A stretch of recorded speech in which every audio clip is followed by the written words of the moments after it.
Hi friends, నేను మీ Nanditha, international certified yoga teacher మరియు యోగా థెరపిస్ట్.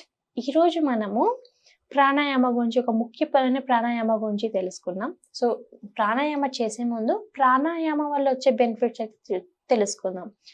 సో మనం ఎలా ఇన్హేల్ చేస్తున్నాం, ఎలా బ్రీత్ తీసుకుంటున్నాం, ఎలా బ్రీత్ అవుట్ చేస్తున్నాం అనేది చాలా ఇంపార్టెంట్. ఎందుకంటే మనం ఎలా శ్వాస తీసుకుంటున్నామో మన లైఫ్ స్పాన్ అనేది దాని మీద డిపెండ్ అయి ఉంటుంది. ఫర్ ఎగ్జాంపుల్, మనం కొంతమంది ఋషుల్ని తెలుసుకుందాం, ఋషుల గురించి మాట్లాడుకుందాం.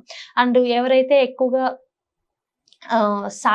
ఎవరైతే ఎక్కువగా చేస్తూ ఉంటారో వాళ్ళు 9 days కానీ, 10 days కానీ, 11 days, 20 days ఇలా కూడా ఫుడ్ లేకుండా కూడా వాళ్ళు మెడిటేషన్ మీదే బతుకుతూ ఉంటారు.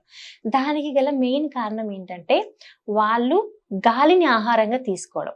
సో మనం బ్రతకడానికి ఫుడ్, వాటర్ అండ్ మిగతావి నీరు కానివ్వండి, నిప్పు, ఆకాశం ఇవన్నీ అంటారు. అంటే బ్రతకడానికి ఇవి ఎంత ఇంపార్టెంటో గాలి కూడా 5 పంచభూతాల్లో గాలి ఒకటి. సో మనం ఎలా తీసుకుంటున్నాం బ్రీత్, ఎలా ఎక్సేల్ చేస్తున్నాం అనేది కూడా మన లైఫ్ స్పాన్ ఇంప్రూవ్ చేసి మనకి డిసీజ్ని ప్రివెంట్ చేయడానికి చాలా బాగా యూజ్ అవుతుంది అనమాట. కాబట్టి మనము జబ్బుల్ని తగ్గించుకుంటూ మన జీవితం పెంచుకోవాలి అనుకుంటే ద బెస్ట్ మెథడ్ వచ్చి ప్రాణాయామ, ఒక బెస్ట్ టెక్నిక్ అని చెప్పొచ్చు.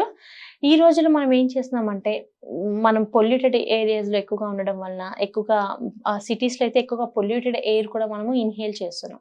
దీనివల్ల మనకి లంగ్ రిలేటెడ్ ఇష్యూస్ కానివ్వండి, ఇన్ఫ్లమేషన్స్ కానివ్వండి, కొంతమందికి సర్టెన్ టైప్ ఆఫ్ క్యాన్సర్స్ కూడా వచ్చే ఛాన్సెస్ ఉంటాయి. సో 17 to 18% వరకు lung disorders and lung related cancers air pollution వల్ల వస్తుంది. సో మనం పీల్చే గాలి విషం అయితే మనకు మన ఆర్గాన్ ఫంక్షన్ కూడా తగ్గిపోతుంది. ఎందుకంటే మన పంచభూతాల్లో గాలి కూడా ఒకటి కాబట్టి.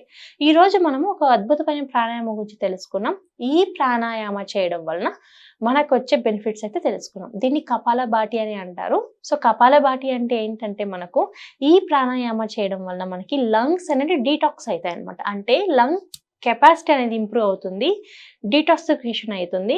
అండ్ దీంతో పాటు ఇమ్యూనిటీ, అంటే ఇప్పట్లో మనకి సీజన్ మారినా సరే చిన్న వాళ్ళ నుంచి పెద్దవాళ్ళ వరకు జలుబు కానీ, దగ్గు, ఫ్రీక్వెంట్గా ఇన్ఫెక్షన్స్, ఫీవర్స్ వస్తూ ఉంటాయి. కారణం ఏంటి? లో ఇమ్యూనిటీ. సో ఇమ్యూనిటీని పెంచుకోవడానికి మనం తీసుకునే ఫుడ్తో పాటు ప్రాణాయామం అనేది 100కి 100% వర్క్ అవుతుంది. సో ఇప్పుడు మనం కపాలభాతి ఎలా ప్రాక్టీస్ చేయాలో చూద్దాం. కపాలభాతి ప్రాక్టీస్ చేయడం వలన రోజుకి కనీసం 5 minutes నుంచి 10 minutes వరకు ఎంటీ స్టమక్తో ఏదన్నా పార్కులో కానీ, చెట్టు కింద కానీ ప్రాక్టీస్ చేయడం వలన, లేకపోతే వెంటిలేషన్ ఉన్న ప్లేస్లో, రూమ్లో కూడా ఇంట్లో కూర్చొని చేసుకోవచ్చు. దీనివల్ల మనకు వచ్చే బెనిఫిట్ ఏంటంటే లంగ్ కెపాసిటీ ఇంప్రూవ్ అవుతుంది, లంగ్ ఇన్ఫెక్షన్స్ తగ్గుతాయి, ఎయిర్ క్వాలిటీ అనేది పెరుగుతుంది, ఇమ్యూనిటీ బిల్డ్ అవుతుంది అండ్ డిసీజ్ రాకుండా ప్రివెంట్ చేసుకోవచ్చు. సో దీనికి మనము ముందుగా మన ఎనీ సిట్టింగ్ పొజిషన్లో, ఎనీ కంఫర్టబుల్ పొజిషన్లో కూర్చోవచ్చు. వజ్రాసన కానివ్వండి, సిద్ధాసన కానివ్వండి, దీన్ని నార్మల్ సిద్ధాసన అని అంటాము. వజ్రాసన అంటే 2 మోకాళ్ళు ముడిచి కూర్చోవడం అన్నమాట. మనకు నచ్చిన కంఫర్టబుల్ పొజిషన్లో కూర్చోవచ్చు. బట్ ఆల్వేస్ మనము స్పైన్ అనేది మనకి నిటారుగానే ఉండాలి. ఎందుకంటే మనం ఇన్హేల్ చేసేటప్పుడు మన యొక్క ఎయిర్ అనేది నాడుల్ని శుద్ధి చేయడానికి, ప్రతి ఒక్క నాడికి అందడానికి మన కూర్చున్న పొజిషన్ చాలా ఇంపార్టెంట్ అనమాట. సో ఈ కపాలభాతి డయాబెటీస్ ఉన్న వాళ్ళు కానివ్వండి, హైపర్ టెన్షన్తో సఫర్ అవుతున్న వాళ్ళు, ఏదైనా హెర్నియా సర్జరీస్ ఉన్న వాళ్ళు కానీ, హెర్నియా ప్రాబ్లం ఉన్న వాళ్ళు కానీ, ఏదైనా సర్జరీ అయిన వాళ్ళు, డ్యూరింగ్ పీరియడ్స్, ఆస్తమా ఉన్న వాళ్ళు డెఫినెట్లీ అవాయిడ్ చేయాలి. కంప్లీట్గా అవాయిడ్ చేయాలి, స్ట్రిక్ట్గా అవాయిడ్ చేయాలి. ఎందుకంటే ఇది మనం ఫాస్ట్ ఫేస్లో చేస్తాం కాబట్టి షుగర్ లెవెల్స్ స్పైక్ అయ్యే ఛాన్సెస్ ఉంటాయి అండ్ సర్జరీ వాళ్ళకి నాట్ సజెస్టబుల్ అనమాట. సో నేను రిమైనింగ్ ఆల్ హెల్దీ పర్సన్స్ ఈ కపాలభాతి అనే ప్రాణాయామాన్ని ప్రాక్టీస్ చేయొచ్చు. సో నిటారుగా కూర్చున్న తర్వాత మెడిటేషన్ పోస్చర్ మనం అడాప్ట్ చేసుకోవచ్చు. ఎనీ ముద్ర, ఏదైనా గ్యాస్ట్రిక్, ఎసిడిటీ, బ్లోటింగ్ లాంటి ప్రాబ్లం ఉంటే దీన్ని ఆపన ముద్ర అని అంటారు. ఇలాంటి ముద్రాన్ని అడాప్ట్ చేసుకొని close your eyes. Now deep and slow inhalation. While exhaling, speed exhale ఉండాలి.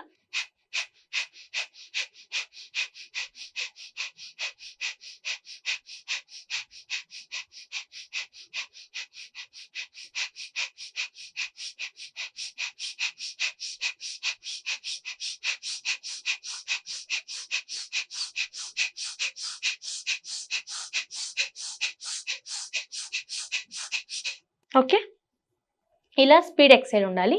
Slow inhalation, speed exhale, spine స్ట్రైట్గా ఉండాలి. స్ట్రెచ్ అనేది మన అబ్డమిన్ ఉండాలన్నమాట, అబ్డమిన్ మజిల్ మీద ఉండాలి.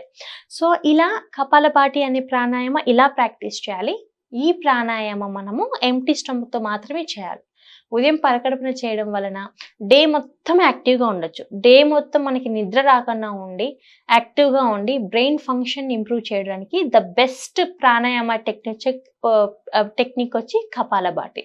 ఇది మనం చేయొచ్చు. బట్ స్పైన్ కూడా 5 to 10 మినిట్స్ చేసినా డే మొత్తం మనకు ఉంటుంది. అండ్ ఎక్కువ మనం ప్రెజర్ అబ్డమిన్ మజిల్ మీద చేస్తాం కాబట్టి ఎవరైతే లోవర్ అబ్డమిన్ ఫ్యాట్తో సఫర్ అవుతున్నారు, బెల్లీ ఫ్యాట్ అంటాం కదా, ఆ బెల్లీ ఫ్యాట్ని కంట్రోల్ చేయడానికి ద బెస్ట్ టెక్నిక్, బాగా తగ్గించి మన యాప్స్ని టోన్ చేయడానికి, మన యాప్స్ని ఇంప్రూవ్ చేయడానికి కపాలభాతి ద బెస్ట్ టెక్నిక్ అని చెప్పొచ్చు. సో ఈరోజు మనము ద బెస్ట్ ప్రాణాయామ గురించి తెలుసుకున్నాం కదా. ఇంకొక రోజు ఇంకొక మంచి ఆసనతో ప్రాణాయామతో కలుద్దాం. అప్పటి వరకు నమస్తే.